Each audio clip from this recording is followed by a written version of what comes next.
Welcome back on the AM show. We get into our big stories now. And of course, we're talking about the calls for the arrest of Shrine Bobu Wulomo in Nungwa, or the chief priest. It's a controversial conjugal relationship that has been highlighted between a 63-year-old and a 12-year-old. The traditional, grouping has tried to substantiate why or explain away at why this has happened. Lawyers in that community have come to say, no, this can't happen. Well, we're going to be having a deliberation with some of our guests, legal luminaries who are going to be sharing their thoughts with us on this matter. Of course, I'm here with Sweetie Abochi in the studio as well. But let me also bring in managing partner, Law Plus Attorneys, Ajay Jumo Dennis. Dennis, good morning. Good morning to you and all your viewers.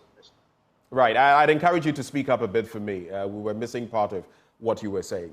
Now, what is your general appreciation of this matter? From Saturday, the 30th, this came to the fore.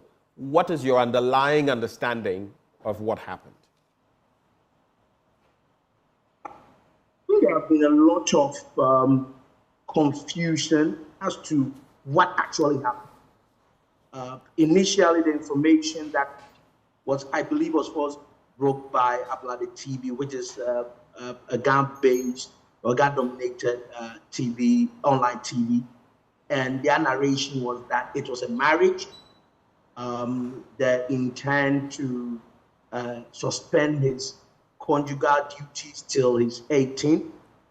Later on, this was also further confirmed by Afi TV, where the Nungwa Manje himself quoted some Bible quotations relating to it, stating that it was a marriage.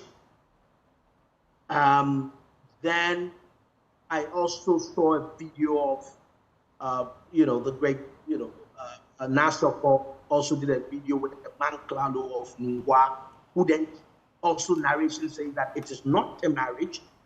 It is more like a customary duty of a queen mother or priestess that is being done. Then I also read a piece signed by the Honorable Ayuko, to which now takes it to an arena of betrothal. So I think the confusion has been for us to understand what really happened. And the public outrage basically related to the first set of information that came out, and inclusive of people who are Ghanaians and understand the culture. And if you look at the language that was used by the Ghana language people that was released by Honorable Ikweotu, I believe, it's talked about the fact that the MC for the program, in order to get people excited, describes same as a marriage, but it's not a marriage, and it's a betrothal. And that's where the confusion comes, as in what actually happened. Because if and I also had another clarification that came from the Bobulomo's house, which also clarified that it was a marriage. And that's where the problem lies, because each of the category that you put the facts will determine the legal consequence that comes from. If it is a marriage, and in Ghana, just like other jurisdictions, the right to do certain things, the age relates to it. The right to vote under Article 42, you have to be 18 years, a Ghanaian, and you should be of some. That's the voting age. If you want to incorporate in Ghana, you should be 18 and above before you can incorporate in Ghana.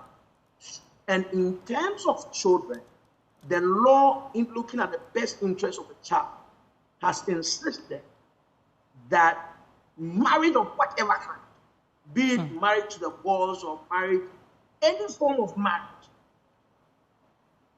a child cannot, and the law says any marriage whatsoever kind, a child cannot be involved in marriage. So a person who is less than 18 years cannot marry. He or she cannot marry. That's the laws of God. Now, what makes it interesting is that, remember that you yourself had the conversation that this appears to be a controversial conjugal relation. And once conjugal issue comes in, the definition of marriage by law is an aspect of conjugal duties, and that is sex, simply put. But especially when we've been told that she wouldn't have conjugal duties for now. What does that mean? It means that you can still be held liable. First of all, let's determine, was it marriage? If it was married, it's a criminal offense to marry someone who is a child. That is an offense by itself. Now, when it comes to conjugal duties, the right to have sex starts in Ghana after 16 for a female. Okay? What it means is that if you have sex with anybody below the age of 16, a female below the age, you have committed defilement, because the law foresees that a child below the age of 16 lacks the requisite requirement of even giving consent. And the Children's Act further goes that even if when the person is between 18 to 21, even if you gain the right to have sex after 16, you can't marry before 18. If it's between 18 and 21, you still need the consent of your parents to marry. Now, one of the critical aspects of marriage is the consent of the parties involved themselves. So you're asking yourself whether this 12-year-old, and this for both customary law and ordinance marriage, because remember that marriage is also a liberty issue. Can this 12-year-old, is it in the best interest or best welfare of this 12-year-old, whether it's betrothal or married, to be given away? Can this child be in a position to give his consent to this event? And these are the questions that we may have to look at. First, determine whether it was married. Even if it was betrothal, you can't force a child to be in betrothal. Three, even if it is customary, the customs of the land is subject to the laws of God. And I believe that it's for this reason that the framers of the Constitution place the mandate of National House of Chiefs to evaluate and try as much as possible to codify the customary laws, and try as much as possible to eliminate any customary laws that seek to be archaic and inimical to the child. Because these obligations on the part of it's not only statutory, it's also international obligations under United Nations Convention as well as the African Charter of the Child. So you can't suspend, otherwise you're not married. Then why don't you wait for the child to be 18? Okay, and it becomes even more worrisome when you consider that they are saying this child started being groomed from the age of 6. So you then start to, and it's a harsh juxtaposition, tradition, culture, so to speak, because that's the front some are taking it from, and the law. The law supersedes everything else. But if this was indeed a marriage, the Mankra law, like you cited, says it was not a marriage, it was just a customary duty for a future queen mother or something. But if this turns out to be a marriage, then the Wulumo, people are calling for his arrest. Would that be the due process of the law? Would that be the logical next step? He who commits a crime allegedly has to be investigated. And for that matter, even you are discussing motor offenses which does not, even victimless offenses are investigated. And for that matter, we think that it's proper. And it also reveals the lack of social welfare system in the country, which is a bigger conversation. Okay, and the police said they have taken the mother and the child. That's what police release that came up with it.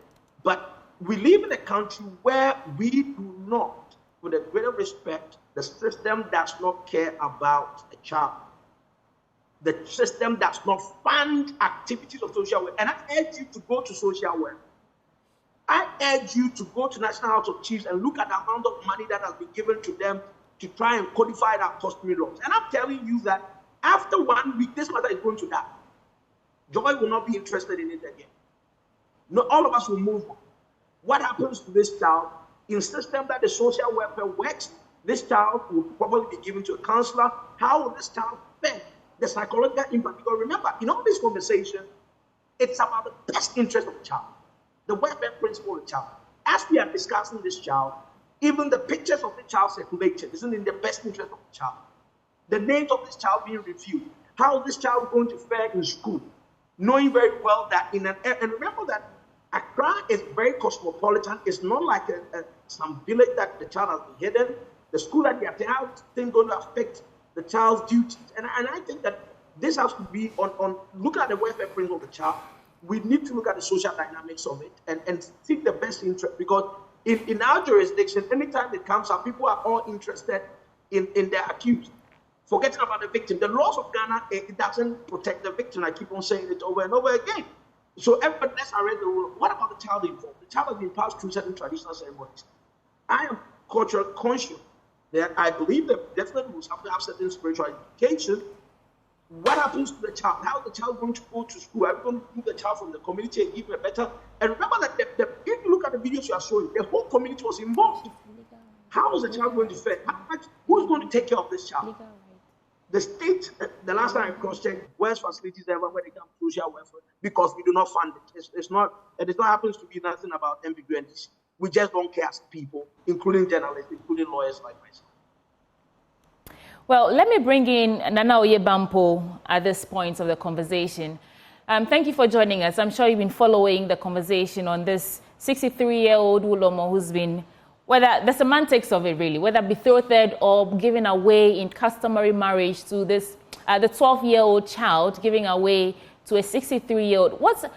What do we have in the laws of this country that can protect this girl, whether she's been betrothed to this man or given away in marriage to her? The age gap, 51, over 50 years age gap. How do we protect this girl? Yeah, it is not even, good morning to your listeners and thank you. It is not even the age gap, but the fact that a young adolescent, 12-year-old girl, ready to live her life, due to custom, is married to a man. That is a problem. And I believe Counsel Dennis has raised a lot of issues. So the law is very, very clear. Because let's look at the context. Ghana is a country where we have a high prevalence of child marriages. Right across the country. The northern sector, the middle sector, the coastal sector. So as a country in 1998, we decided to come up with a law to protect children. And the Children's Act 560 is very clear on the fact that we have made marrying a girl or boy below 18 years a criminal offense. Simple. Read the law, it's very clear. It is a crime. It is unlawful. The 1992 Constitution also has sought to protect the rights of children in Article 28. And it articulates clearly how we should protect our children.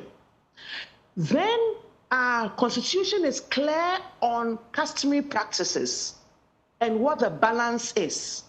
Article 26(2) says, as a country, we prohibit harmful customary practices. Let's assess whether this is detrimental or not to the upbringing and development of the young girl. So our laws are very, very clear.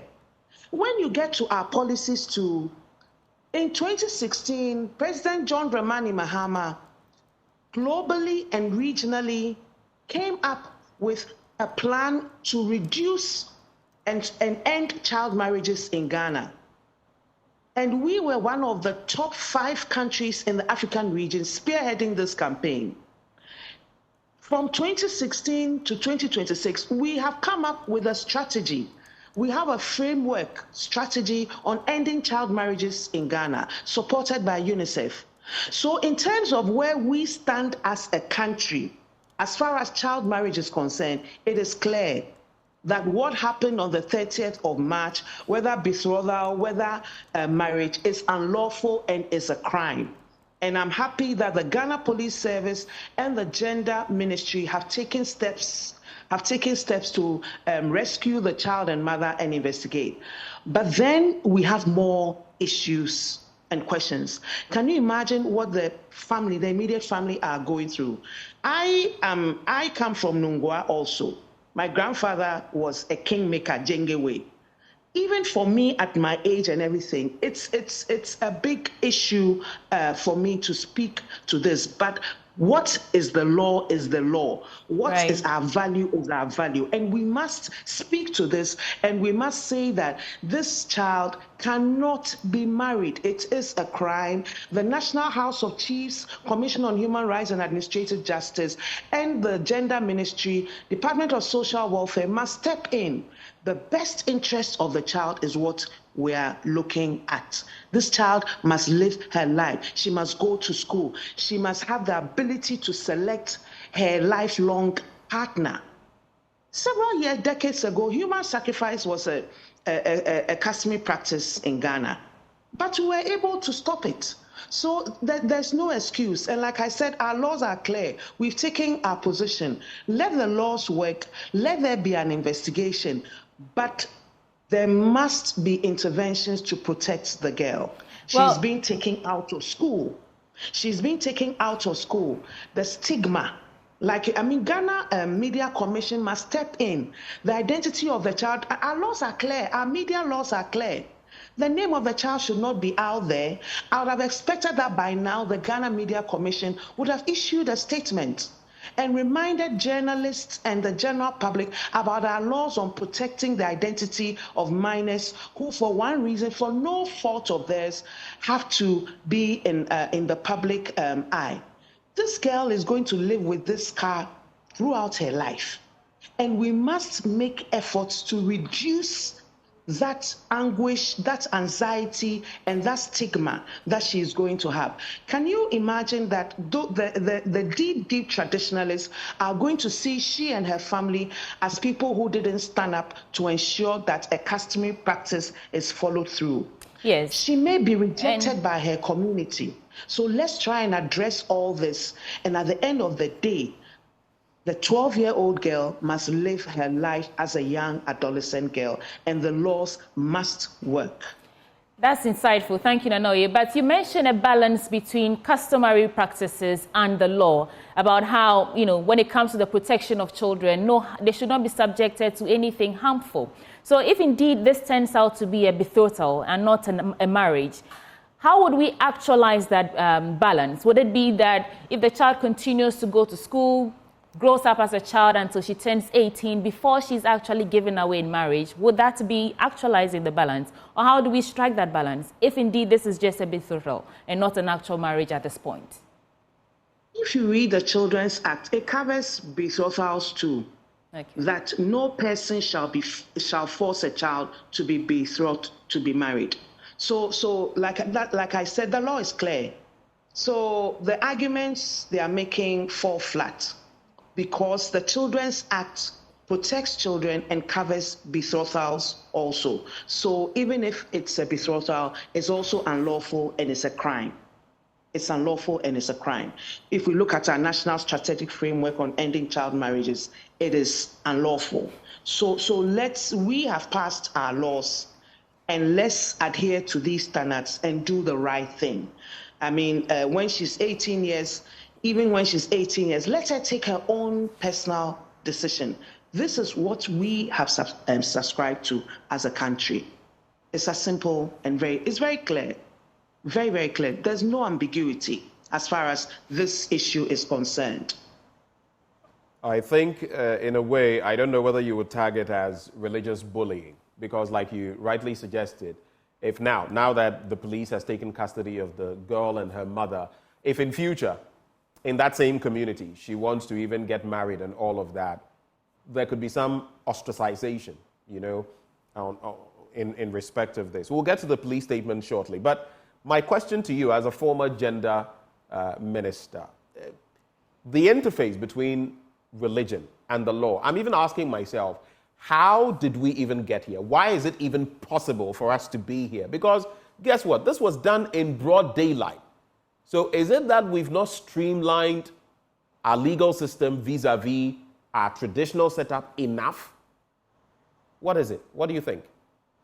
Then that's where we talk about the cultural relativism of human rights and even the extent to which it applies in Africa and Ghana because of our value system and because of our tradition. So this tension between our laws and customary and religious practices and has gone on and on and on. And that is why we have tried to create a very clear boundary, and we have tried to set up standards.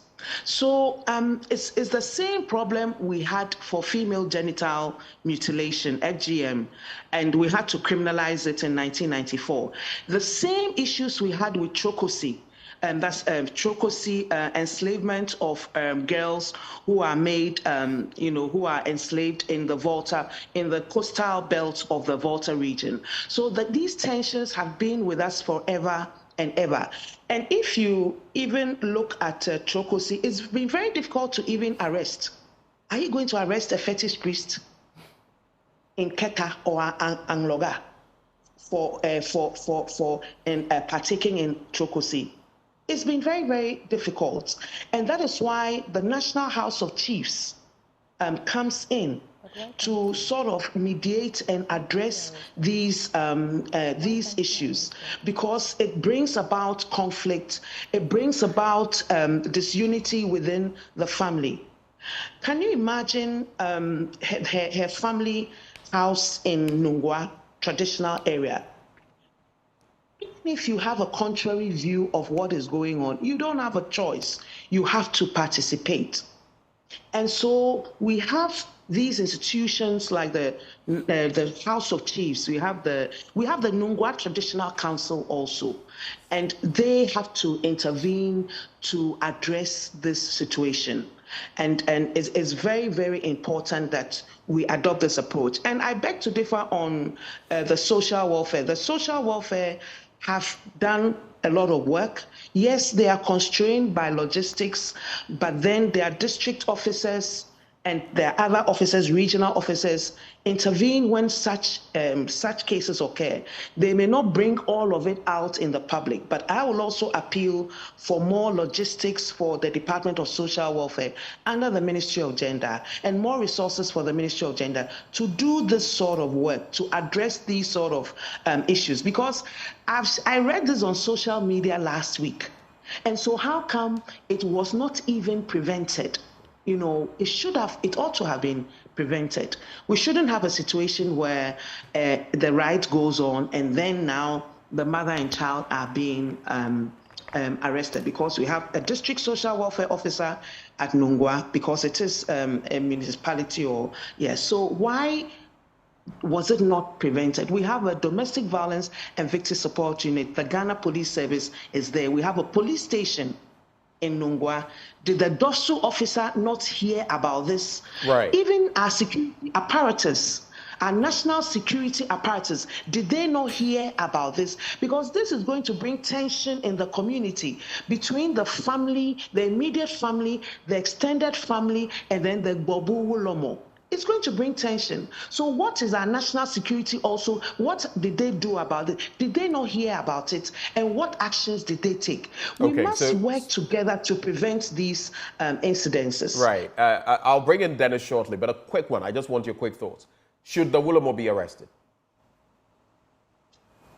We need to investigate what has actually happened. So let's confirm that. Let's confirm that a marriage. And the law must take its Let's course. confirm that a marriage did happen. Okay, we know what the law says. To ascertain, if we ascertain that, to ascertain. If we ascertain that, should he be arrested, as some people are calling for?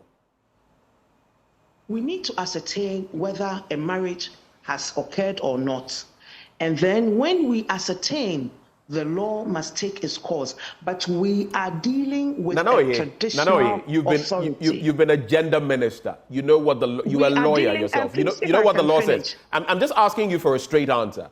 And I'm being hypothetical, if it is confirmed, the Man Carlo says there was no marriage, but we saw the scenes. Others say there was a marriage. If it is confirmed that they did get married, the law has been broken, what happens to the Wulomo? The law says that let's investigate let's ascertain what happened. Let's leave it to the police. Let them investigate. Let's ascertain what happened and let the law take its course. All right. Thank you so much. Police service. Thank you. Thank you, Nana. Let me bring in Dennis back. But Nana, don't take leave of us yet. We're not done. We'll come back to you. All right. All right. Dennis, following from where we left off and what Nana Oye has said so far, what do you think is the next course of action?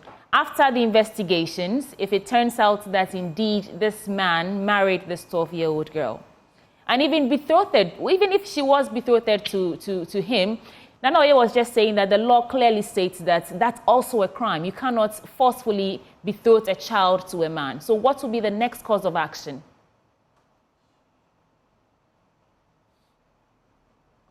Please unmute. Thank you. With regards to the aspect of betrothal, the difficulty when you have evaluating the law, the use of the word forced, and I think that some of the time people go under the guise of trying to say that he was not forcefully betrothed. But whichever way it is, I think that the focus should be more on the child than the perpetrators. I'm sorry, I have to interject. You're using forcefully betrothed and all of that. We're talking of a 6-year-old. I mean, how does that the age of reason, technically, I don't know whether it is legal, but in the church and all of that, they talk of 7 years. If this child, that happened at 6, how does that child even know what is going on? So that is where I'm just telling you that there are situations where people may raise that as a defense, which I don't think that is proper. In the sense that in terms of the right to give consent, when it comes up with these things, it's defeated when you're a child.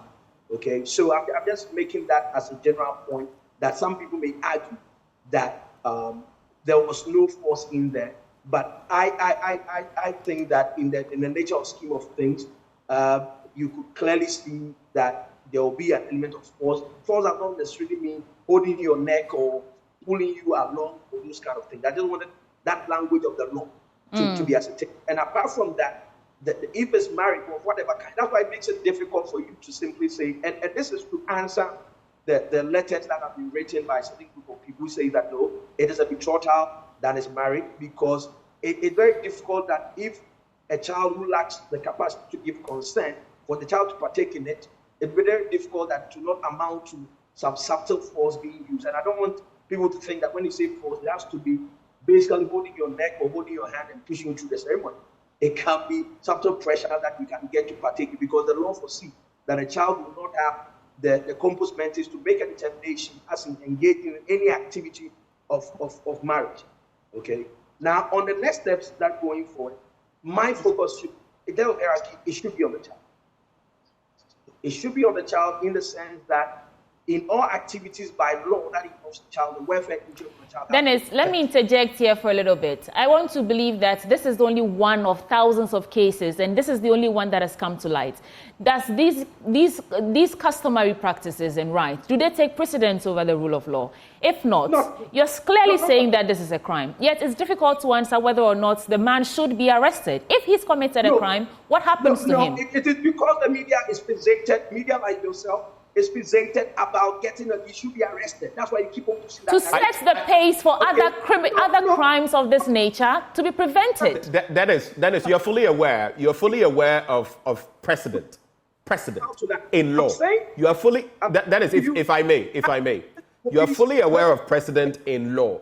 And if we say the law is clear, if something is a crime, the criminal code depicts exactly what should happen to the offender for that crime. Why is it so difficult? It's not about fixation. If the wrong thing has been done, why is it difficult to state what the consequences should be? I need not confirm what you are saying for you to know that this is the position of the law. The position of the law is that whoever is engaged to have committed an offense, the police have the right to invite the person, to arrest the person, and proceed to investigate further. The question that you ask is what should be the next step. And I'm saying that in terms of the next step, the focus, as we are all going about that, whether she should be arrested or further investigated, whether we should, because remember that the issue of prosecution is a discretion for the Attorney General to do. I think that based on elements of deterrence, the Attorney General or the police can arrest the Bobu Wulomo. However, in terms of priority, if there are resources that we have to take and steps that we have to take to protect the child, you ask me which steps should be taken. I'm saying that the first point in time should be, how do we save this child? How do we protect this child? And that will be my priority. And I think that issues about investigation, issue about arrest is a normal call that we take. You don't need a lawyer to confirm that. And we all know the position of the law with regards to that. It's a simple question, and the answer that we give that it's up to the police to make a determination of safe. But when it's socio-cultural in nature, my focus is about the welfare principle, which the law mandates us that in terms of priority, it's about the protection of the child, as we seek to also make sure that we deal with any perpetrator that was involved in organizing such an activity, if need be. Well, I see the struggle, because there's a fine line: religion, tradition, and the law. It can be quite complex. But this final question, you look at, I feel it's putting a dent on Ghana's image. The BBC has it on BBC Africa as its major. It's the first story you will see. There are other things, other networks that have picked this.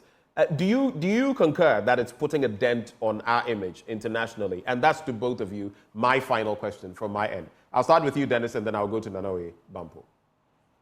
Of course. Very briefly on that. You want Ghana to be in the limelight of positive news. This is a negative that has come.